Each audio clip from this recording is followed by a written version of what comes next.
So the story is about the rise of David Rowland, the son of a scrap metal dealer from South London who rose to become the confidant to Prince Andrew.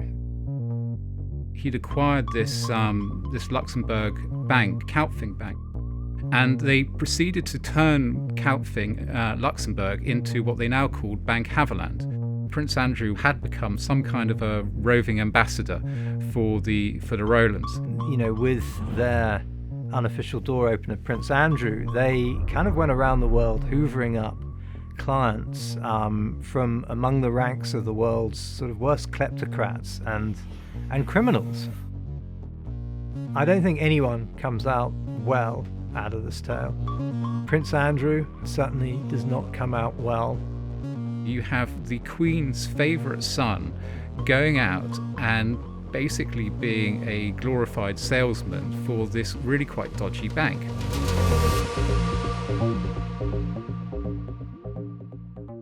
We thought it'd be absolutely fascinating to start having a better, more in-depth look at what is Bank Haveland, who are the Rowlands, and what is their relationship with Prince Andrew.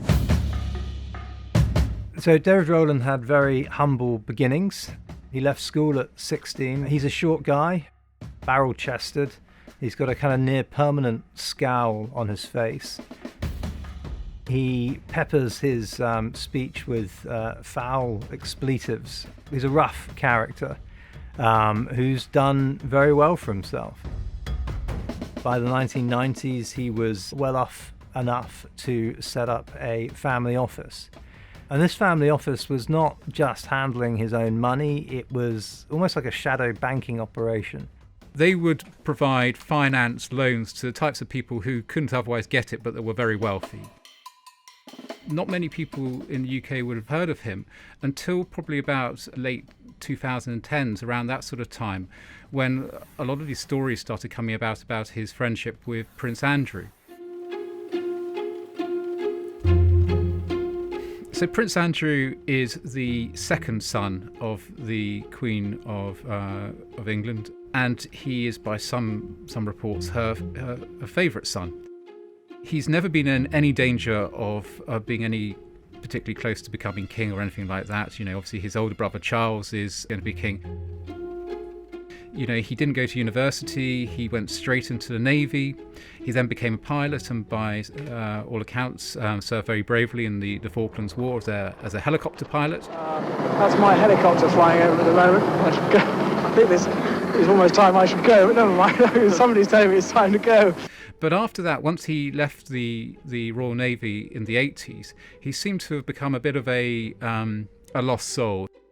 He became a kind of magnet for somewhat disreputable people. Quite how Prince Andrew and David Rowland got into a similar orbit is not entirely clear. All we do know is that they did. We know that they've been friends since at least 2005. One of the earliest photographs we have of the two of them together is Andrew unveiling a larger-than-life size statue of David Rowland on his Guernsey estate. And they are an odd pair. Obviously, David Rowland is a sort of working-class boy done good, whereas Andrew is a prince of the realm who, you know, was born into fabulous wealth and, you know, raised in palaces and castles. As we go on air, there are crisis talks about how to stabilise the banking system. What started in America last year has now spread to every part of the world. We're down 9%. What you had was in 2008, 2009, you had this banking crash. And if you had some money and you were pretty sort of risk tolerant, there was an amazing opportunity there. And the Rowlands seized it. They absolutely seized this opportunity. Kaupfing had been one of the big victims of the financial crisis. It was this Icelandic bank that went off on this massive lending spree, and it all came to a juddering halt in 2008. About 30,000 shareholders were in Kaupfing when the bank collapsed. David Rowland came in and he bought the Luxembourg arm of Kaupfing Bank. They were somewhat desperate to find a buyer. The best buyer before the Rowlands turned up was the Libyan Sovereign Wealth Fund. So there weren't a lot of takers for Bank Haveland. So that's why David Rowland managed to get it so cheap. And they started to proceed to turn what the renamed now Bank Haveland into this private banking business based in Luxembourg, and going after the world's wealthy, as private banks do. Private banks are there to serve the interests, the wealth of wealthy people. But it had a slightly different business model to most of them. So we find them going off on this amazing worldwide jaunt to basically bank the world's dodgiest people. You know, we're talking dictators, we're talking scammers. You know, if you had dodgy money, the Rowlands were seemingly interested in you. And there didn't really seem to be any limits to who they'd go after. So, for instance, you'd see them go for the leadership of Azerbaijan, which is one of the world's most corrupt countries on earth. The Rowlands flew to Azerbaijan with Prince Andrew on their private jet a number of times to meet with President Aliyev and his family. Prince Andrew at the time was a trade ambassador for the UK, so he had tried to carve out this role for himself, and the government had carved out this role for him as a special trade envoy for the UK. Ostensibly, he was an ambassador for British business, and with his royal title, doors could be open for him that wouldn't be open to ordinary mortals.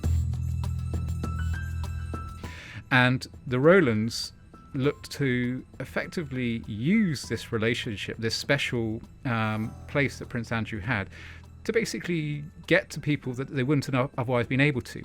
You know, remember, Bank Haveland is a tiny, tiny institution. You're only talking probably about $1 billion or so of assets. So if you have this small business and you want to get into or close to people with lots of money, you need a special in. And it seemed like their special in was Prince Andrew. They quickly build up a relationship with Aliyev's family. You might not think that there's anything wrong with dealing with presidents of countries, but at the time that the Rowlands were visiting with Aliyev, he had already been accused by human rights groups of torturing opposition politicians, of jailing journalists, of changing the constitution to make him president for life. Leaked US diplomatic cables described him as a mafia hood who ran Azerbaijan in a manner of sort of feudalism in Europe in the Middle Ages.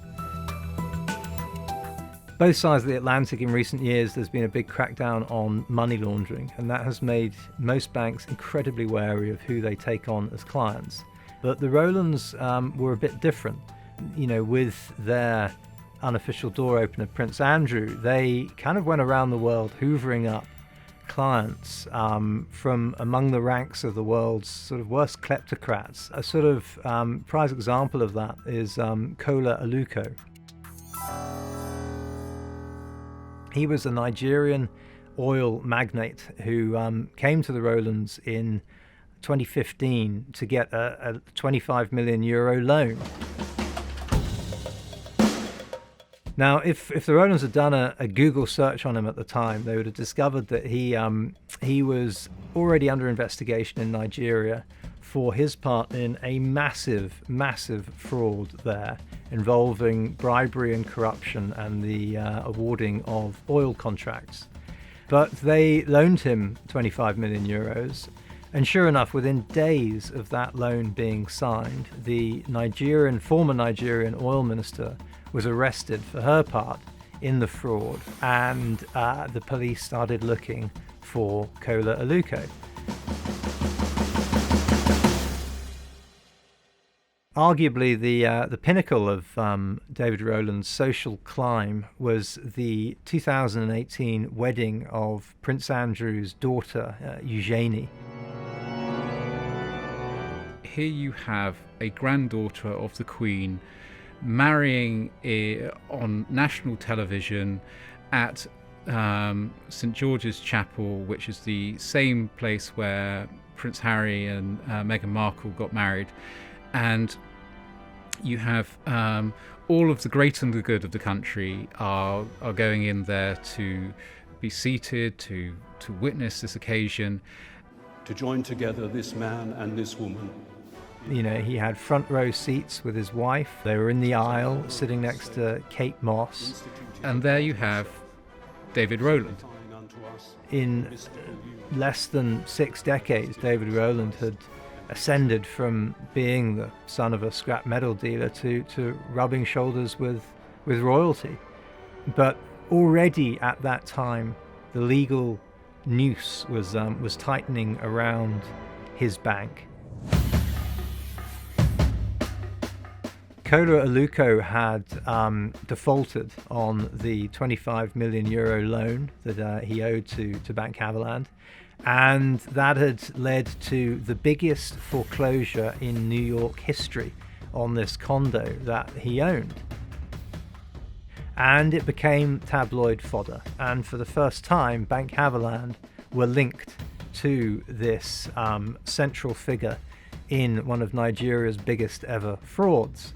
And that caught the attention of the Luxembourg regulators back home, who took a look at Bank Haveland's dealings with Aluko and really didn't like what they found. When they took a deeper look into Bank Haveland's clients, they found that they were also banking the daughters of President Aliyev and other prominent Azerbaijanis. And they found that they'd done so with very little due diligence in terms of background checks into the source of their wealth. It isn't much fun being Prince Andrew these days. Ever since photographs emerged of him with his arm around the waist of a young girl in the entourage of Jeffrey Epstein, he has been somewhat toxic. These days he seldom leaves the confines of Windsor Park, where he lives in a nice big house.